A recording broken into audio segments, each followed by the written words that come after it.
እንግዲህ በዛሬው ዕለት ውድ ቤተሰቦቻችን ሰላም አልላችሁ። ምክንያቱም በጸሎተ ሐሙስ ሰላም አይባልም። ሰላም የማይባልበት ምክንያት በዛሬው ዕለት ክብር ምስጋና ይግባውና ጌታችን መድኃኒታችን ኢየሱስ ክርስቶስ በይሁዳ ሰላምታ ተላልፎ ስለተሰጠ ማለት ነው። እና በዛሬው ዕለት ይዤላችሁ የቀረብሁት ቂጣና ጉልባን ለምን ዛሬ በጸሎተ ሐሙስ ይበላል የሚል ነው። በዚህ ርዕስ ውስጥ ከመጽሐፍ ቅዱስ ቃል ጋር አገናኝተን እንማማራለን። እግዚአብሔር አምላክ ሁላችንንም ያስተምረን። መጀመሪያ ጉልባን ምንድን ነው? ከምንስ መዘጋጀት ነው ያለበት? ከምን ይዘጋጃል? ጉልባን ከባቄላ ክክ፣ ከስንዴ ወይንም ከተፈተገ ገብስ ጋር አንድ ላይ ተቀቅሎ የሚዘጋጅና የጸሎተ ሐሙስ ዕለት የሚበላ ንፍሮ ነው። በጸሎተ ሐሙስ በቤት ውስጥ ከሚፈጸሙ ተግባራት አንዱ ጉልባን ማዘጋጀት ነው። ጉልባን እስራኤላውያን ከግብፅ ባርነት ሲወጡ በችኮላ መጓዛቸውን የምናስታውስበት ከእስራኤላውያን የመጣ ትውፊታዊ ስርዓት ነው። በሀገራችን ኢትዮጵያ አብዛኞቹ የትውፊት ክንዋኔዎች የብሉይ ኪዳን መነሻ ስላላቸው ይህ ስርዓት ዛሬም በኢትዮጵያውያን ምዕመናን ዘንድ ይከበራል። ጉልባን እስራኤላውያን ከባርነት በወጡ ጊዜ አቡክተው ጋግረው መብላት አለመቻላቸውን ያስታውሰናል። በወቅቱ ያልቦካውን ሊጥ እየጋገሩ ቂጣ መመገብ፣ ንፍሮ ቀቅለው ስንቅ መያዝ የመንገድ ተግባራቸው ነበርና ይህን ታሪክ ለማሰብም በሰሞነ ሕማማት በተለይም በጸሎተ ሐሙስ ቂጣና ጉልባን ይዘጋጃል። በጸሎተ ሐሙስ የሚዘጋጀው ጉልባንና ቂጣ ጨው በዛ ተደርጎ ይጨመርበታል። ይኸውም ጨው ውሃ እንደሚያስጠማ ሁሉ ጌታችንም በመከራው ወቅት ውሃ መጠማቱን ለማስታወስ ነው። ለምሳሌ ኦሪት ዘጸአት ምዕራፍ 12 ቁጥር 15 ላይ ስንመለከት 7 ቀን ቂጣ ትበላላችሁ፣ በመጀመሪያም ቀን እርሾውን ከቤታችሁ ታወጣላችሁ። ከመጀመሪያውም ቀን አንስቶ እስከ 7ኛው ቀን ድረስ እርሾ ያለበትን እንጀራ የሚበላ ነፍስ ከእስራኤል ተለይቶ ይጥፋ። የመጀመሪያይቱ ቀን ቅድስት ትባላለች፣ እንዲሁም 7ኛዋ ቀን ቅድስት ትሁንላችሁ። ለነፍስ ከሚሰራው ስራ ሁሉ በቀር ማናቸውንም ስራ ሁሉ አትስሩ። በዚያም ቀን ሰራዊታችሁን ከግብፅ አገር አወጣዋለሁና ይህን ትእዛዝ ጠብቁ። እንግዲህ ይህን ቀን ለልጅ ልጃችሁ ለዘላለም ሥርዓት አድርጋችሁ ትጠብቃላችሁ። ከመጀመሪያውም ወር በ14ኛው ቀን ሰርክ ጀምራችሁ እስከዚሁ ወር 21ኛ ቀን ሰርክ ድረስ ቂጣ ትበላላችሁ። 7 ቀን በቤታችሁ እርሾ አይገኝ። እርሾ ያለበትንም እንጀራ የሚበላ ሁሉ ያ ሰው ከመጻተኛው ጀምሮ እስከ ሀገር ልጁ ድረስ ከእስራኤል ማህበር ተለይቶ ይጥፋ። እርሾ ያለበትን ምንም አትብሉ፣ በቤቶቻችሁም ሁሉ ውስጥ ቂጣ ብሉ ይላል እና ሌላው ደግሞ ጸሎተ ሐሙስ በዛሬው ቀን ማለት ነው የአይሁድ በዓል ነበረ። ለምሳሌ የማርቆስ ወንጌል ምዕራፍ 14 ላይ ስንመለከት ምን ይሉ ነበረ? ወባህቱ ይኩን በበዓል ከመ ይኩን ሀከክ፣ በበዓል አይሰቀል መድኃኔዓለም። ለምን? ህዝብ እንዳይነሳብን ብለው ነበር ማለት ነው። በበዓል ቀን ግርግር ሊነሳ ስለሚችል በበዓል ቀን መሰቀል የለበትም፣ ይሄ በበዓል ቀን መሆን የለበትም ነው የሚለው የማርቆስ ወንጌል ምዕራፍ 14 ቁጥር 2 ላይ ስንመለከት የህዝብ ሁከት እንዳይሆን ነው የሚለው። አሁን ቃሉን ነው እያነበብሁላችሁ ያለሁት።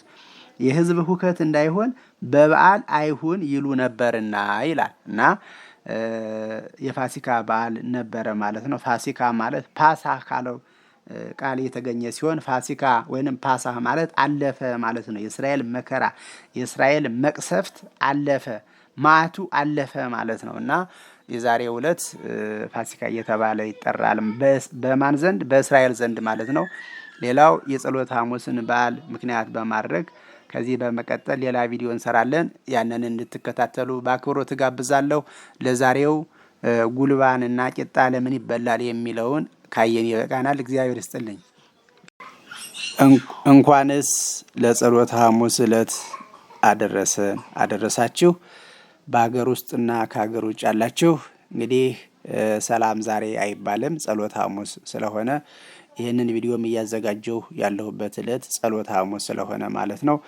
በዛሬው ዕለት ይዤላችሁ የቀረብሁት ጸሎተ ሐሙስ፣ የትእዛዝ ሐሙስ፣ የነጻነት ሐሙስ፣ ሕጽበተ ሐሙስ፣ የሐዲስ ኪዳን ሐሙስ በሚል ርዕስ ውስጥ ነው ማለት ነው። አጠር አድርገን እናያለን። እግዚአብሔር አምላክ ሁላችንንም ያስተምረን፣ ሁላችንንም ይምከረን። በዛሬው ዕለት በሕማማት ውስጥ ያለው ይህ ሐሙስ በተለያዩ ስያሜዎች ይጠራል። ጸሎተ ሐሙስ ይባላል። ምክንያቱም አንደኛ ጌታ ኅብስቱን በባረከ ጊዜ ስለ ጸለየ ነው። በዮሐንስ ወንጌል ምዕራፍ 17 ያለውን ጸሎት ስለ ጸለየ፣ በጌቴሴማኒ ስለ ጸለየ ነው።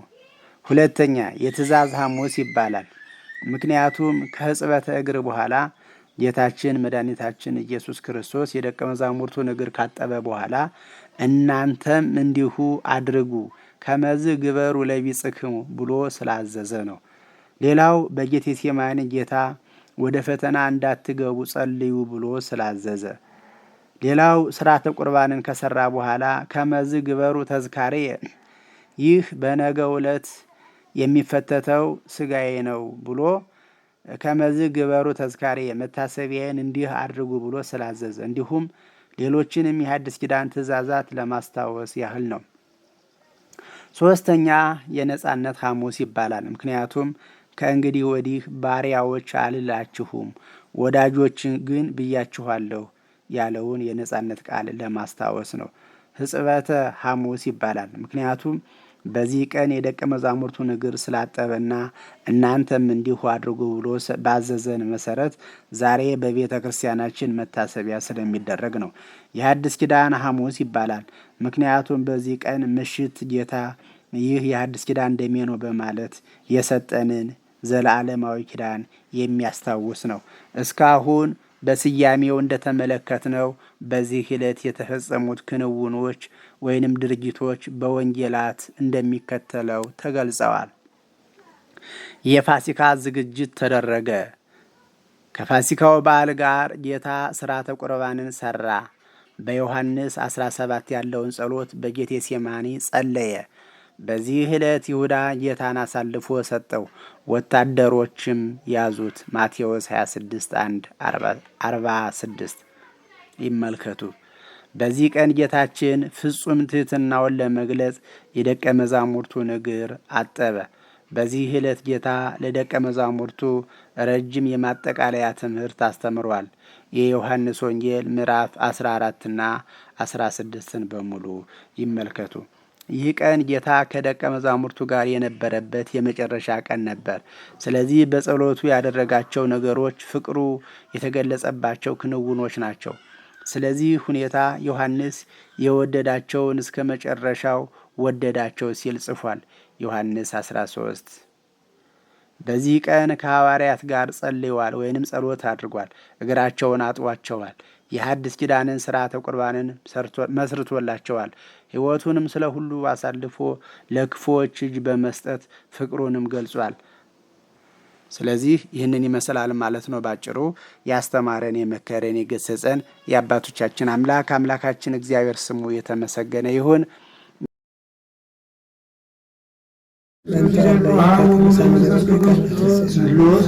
ጊዜ